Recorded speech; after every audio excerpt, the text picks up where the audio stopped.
Welcome back, everyone. It's FNHusa57 here. We are back on Neverwinter in Mod 9, and today I will be covering the brand new event. So basically, this video is going to be a guide and a review all in one. So the event that we're looking at is the Day of the Dungeon Master event. There's some pretty cool things about it, and we'll go through everything here in just a second. This video is a little bit late due to the fact that, well, I'm in Florida, and we just had a hurricane come through, so I lost power all of yesterday. So I actually missed the first day of this event. Now, it's taken me a little bit to play through it and farm it and see exactly what we can get out of it. But I have all that information for you to hopefully alleviate some of the stress of trying to figure out this event that I had. So you can get a lot of good things from this. Owlbear figurine, Apocalypse dagger, slime, the adorable pocket pet, which is mainly probably the best thing here, and a chance at the Beholder personal tank, which the Beholder personal tank is actually a legendary mount. So let's go ahead and take a look at the event. Now, I am on my wizard, who is not currently as strong as he used to be because I'm in the process of refining some enchantments. But basically, you're going to notice there's the Day of the Dungeon Master event.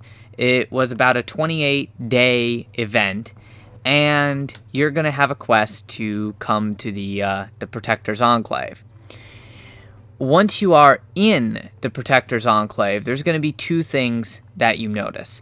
This does not work like a normal event. The first thing that you might notice with the Marvelous Respin game is that if you go under Q's, you have the normal Respin's Marvelous game, which is a skirmish, and that is actually a separate event outside of this Portobello's event. So there's basically two events rolled into one. I did a separate video on farming the Marvelous game, the Respin event, because that is where the pocket pet and everything comes out of.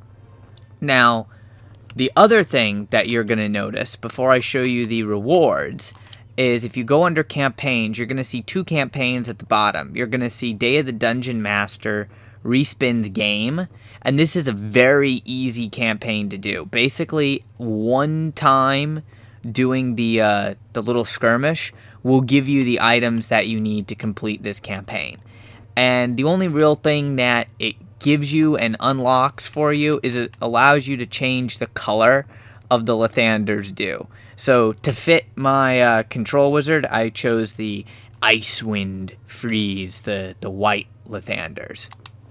Now, the other campaign that you'll notice is the Dungeon Master Portobello's game campaign. This one is a little bit harder to do, and I'll explain about this here in a second after I show you the rewards. But now that you know there's two campaigns. So you actually have two separate people you can talk to. You're going to get a quest to talk to this Portobello Da Vinci. That's going to be the main person that you're going to talk to, but there's also Respin here. Now, in the store for Respin, this is where you can buy the green slime companion and the adorable pocket pet, assuming you have the required crystal dye. Now, the thing about those, they bind on pickup. So you basically have to run the event enough times that you have the crystal dice, and then you can buy it on whatever character you want, but they will not be sellable. However, out of running the skirmish, there is a chance, a small chance, but a chance nonetheless, for you to get the adorable pocket pet as a drop, and it will not be bound, so you can sell that. You can also buy the Lathander's dew and the other food and stuff from him. That's basically all you can get from that side of the event. Now, what you're going to do is you're going to go ahead and talk to him, and you have to go to this Burrow Dawn Time Inn thing. And this is a very weird place. So you're going to get a loading screen, and this is actually the only way that you can queue for those other events that had the crystal die icon that I showed you at the beginning in the queue section. This is the only way that you can actually queue for those. And every time you enter this area, not only do you have the loading screen, but then you have another cinematic kind of cutscene thing that just kind of shows you the area. And this goes back to like tabletop D&D, so you're more of a game piece per se. Now it's like, yay, I'm a game piece, awesome. Now let's go ahead, since we're here, let's look at the rewards that you can pretty much guarantee to get. So basically you get these adventuring accreditation things, and there's several different ways for you to earn them. There's quests in this area that you can do. There's also these little things over here to the right, today's heroic feats of heroism. And basically there's a dungeon that you can do, a contest you can do, and a professions task you can do based upon what professions you have unlocked on your character and leveled up. Each one of those rewards like 3 to 4 adventuring accreditation, so not very much, and you can only do 1 per day out of each category. So 1 queue, 1 contest, 1 profession task. Now there's also this die nation, which this is going to be how you get your the little weird thing at the end, the owlbear thing. So basically every day you want to do that. It's got an 18-hour cooldown.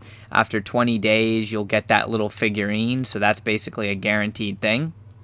Now the thing of it is, you see where we have here this adventuring accreditation meter, and it says 35 out of 400.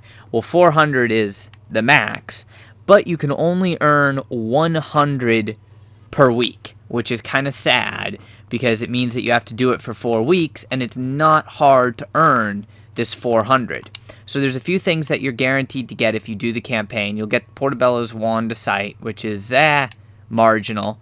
You'll get some fashion gear, which is, again, to me, I say it's marginal because I don't think it looks that great, at least on my character.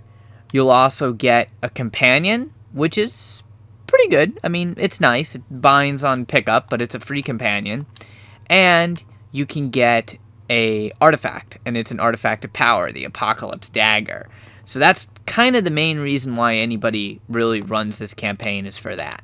Now let's go ahead and see what you can do around here to get those little coins, basically, the accreditation.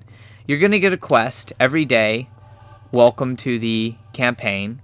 Alright, it basically is just for giving you a snack pack, and there's going to be these little quests around the map, these people that you can talk to. It's kind of like a an arcade type thing, you could describe it as. And unfortunately, you are a game piece, so movement is a little bit weird. But what you can do is this Flabbergast daily evaluation, and that quest is for 4 adventuring accreditations. Basically, what you have to do is complete these evaluation tasks, and depending on what class you have, what you want to do is go to these different people, talk to them, and then you go ahead and participate in whatever their little time limit challenge thing is. Now remember, my wizard is not as strong as he normally is, because I'm actually missing a bunch of enchantments off of him due to the fact that I am upgrading them. So this might actually take a little bit longer than normal, but as you can see, I'm doing a lot of damage here. I'm doing pretty good. The meter's up here at the green section, which I don't think it really matters on that. It's just personal preference, really, as far as what you can do, but you want to get it as good a rating as possible so you get those 4 accreditation medals, you could say. And basically there's a little timer there in the right hand corner of the screen. It's got 6 seconds left, so just keep doing as much damage as you can for this. And there's a whole bunch of different tasks that you can do around here. There's like 6 different ones. So do keep that in mind. And you get a snack pack for each one you want to do, but you only have to do 2. So we'll go ahead and this will be the second one that we do. This is pretty simple. These are the easiest for a control wizard. Do a bunch of damage and protect the target dummy, which works out pretty easy because we have a lot of AoE powers. And don't worry, I'll get to the beholder tank here in a minute. First off, I just have to show you what you need to do to actually get to the point that you can even do the beholder tank. Because I know a lot of you are asking, well, how in the world do I even do the queues? It was like the biggest question that I got from people this morning when they see me log in, is how in the world do I queue for these other events? It's only letting me queue for the Marvel's respin skirmish, and that you do not get the accreditation, adventuring accreditation out of. So everybody was pretty confused about it, and you actually have to come to this area. You have to come into this little board game world before you can queue for those other items.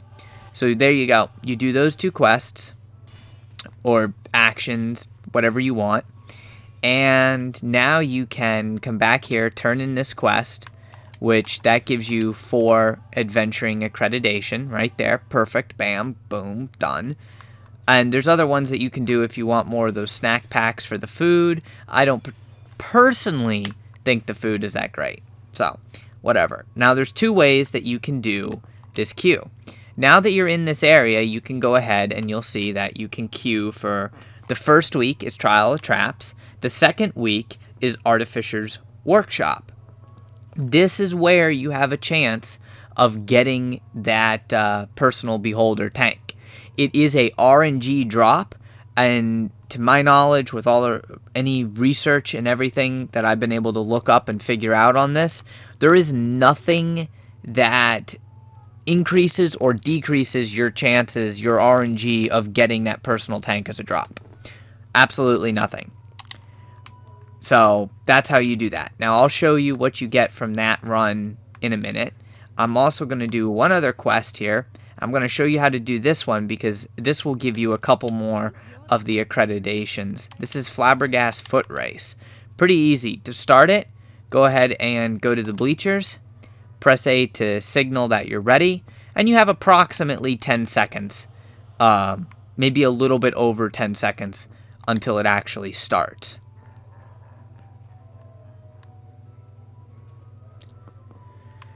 Now I'm going to show you what you need to do. And ideally you want to do this in an instance where there isn't a whole lot of people, because then you're pretty much guaranteed first place. But it's not the easiest thing to complete. However, there's a couple tricks to it. Alright, so there you go. It says race is starting in 10 seconds. 3, 2, 1. Alright. So what you're waiting for, and remember you can't sprint. You cannot sprint. Now you can dodge these blades like normal, and actually wait for the blades. But especially on the second set of blades, it's rather difficult if your timing isn't correct. So what you want to do is just jump over the blades. It's very weird that you can do that, but you can. And that's the easiest way that I've found to get across there, is just jump over the blades. Then you have these little platforms. You have the target dummies that you have to destroy. And it's easier on a high DPS class. And then you come over here and you ring the bell. And look at that. Flabbergast Foot Race. Quest complete. I got the #1 spot. I'm the winner. And I get 2 adventuring accreditation and 2 snack packs. So that's it. And then if you wanted, you could pick up the quest again. And I think you can do it like 3 times. So now what we're going to do is we're going to queue for the Trial of Traps. And this is the main way that you are going to earn your accreditation. That's the main way. So I'm going to show you one other thing while we wait. And that's in the Zen Market, there's actually a companion that you can get, this Walter thing, and that doubles the amount of adventuring accreditation that you earn. However, I do not recommend doing that because you can reach the 100 for the week really easy. I mean, really, really easy. So every time you load into this, it's just like the respin game, as it brings you into an area that you're all board pieces, except this area is mostly designed to be traps. So I already showed you how to run that foot race, and we're going to use pretty much the same strategy here. Now they say this should take 10 minutes for you to complete. If you have a decent team, you can do it in a lot less than 10 minutes. It's not that hard to do. The one boss is a bit problematic. That's it. So what you're going to want to do is you're going to want to move on as fast as possible, and you're going to want to just use that strategy I showed you about jumping the blades, and then you can just walk through the poison. Now, the blades themselves will do a lot of damage to you, so you're going to either want to have health potions, or you're going to want to basically be able to heal off a lifesteal. So as you see, real quick, done through that, no problem. The traps are actually a laughing joke, really, because they're not hard to get through. Now, this is the only difficult part. You have these die. Now, those die will take about half of your health, and I have a little over 100,000 health with about 25% damage resistance. So they do a lot of damage to you. That is basically a run for the hills trap. Just get through it as fast as you possibly can. Now, when you kill enemies, in addition to when you kill the boss, you can get a couple of different things. You can get that heckler that you just seen me get, and you can get that coupon. That coupon is pretty common, and it's off of the companion that I showed you before, and it's really not that great. So I'm not going to be buying the companion. I don't need it. I'm going to just get rid of it. However, the only thing that I like is you can get these devoted cleric heckler, paladin heckler, all of those things. And right now I got the one for the devoted cleric, the hunter ranger, and the paladin. They're bind on equip, so you can get multiple ones and you can sell them, but basically it's a token, and it just is a voice that tells a joke. So, pretty cool, I think. Now, what you have to do is you have to wait for your entire team to get here. And this is the part that takes a while. See, right now we're at 3 minutes, and we're going into the first boss. Now, this is weird because it's a skirmish, but it has 2 bosses. So, it's not a skirmish, and it's not a dungeon. It's strange. It's a special event. With that being said, this boss takes forever to kill. This boss has just a ridiculous amount of defense. Even though your level is brought down to 60 or brought up to 60, you're going to see the hits that I do on this boss are incredibly small. They're in a matter of a couple hundreds, while I was just outside nuking things for thousands and thousands of damage, and here I'm critting for, 150 damage. This guy just has ridiculous defense, and this is honestly the hardest and most time-consuming part of running this skirmish. Simply this boss. Now, if you are very low level queued for this, do be careful, don't stand in the red. Most of the people queued for this are going to be pretty high level, and therefore it doesn't really matter if we stand in the red because we're not going to take that much damage. So as you can see, I'm just sitting here nuking away, and I'm getting barely any damage whatsoever for over a 3k item level 70, and I do shit tons of damage anywhere else. But right here, this guy just has ridiculous defense. Or they nerf you. I don't know. You don't have to worry. He pretty much never drops anything on the ground, or at least nothing that I've seen. So then there's a second stage, and this area is full of traps. I should mention, if you do not have VIP 7, which grants you immunity to traps, you are going to hate this event because you're not getting through it without hitting at least one trap. And that means you're going to take injuries. So now we come to the final boss. And this guy is incredibly easy. The first time I faced him, I thought, oh my god, this is going to take forever. If that Drider took so long to kill, this is just going to be 10 times worse. It's not. This Beholder is a pushover.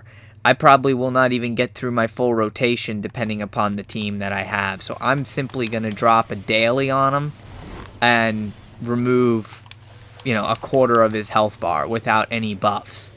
So super easy to kill, not hard to do even if you're a low level. The only annoying thing is all the cutscenes that you get. And believe you me, you get a lot of cutscenes. Now, we're going to get some decent rewards. I've never gotten anything super fantastic from this chest, so I don't know if you can get something really good from this chest, but it's just given me junk the entire time. The only things that you're guaranteed to get is 4 adventuring accreditations and the snack pack. Sometimes you get the 1 crystal dice, and then you usually will get some kind of enchantment between rank 3 to rank 5. Now, you cannot re-queue for this event inside the event because it's locked. So that means that you actually have to exit this event area, go through the loading screen, and then you can do it all over again, which makes the event annoying.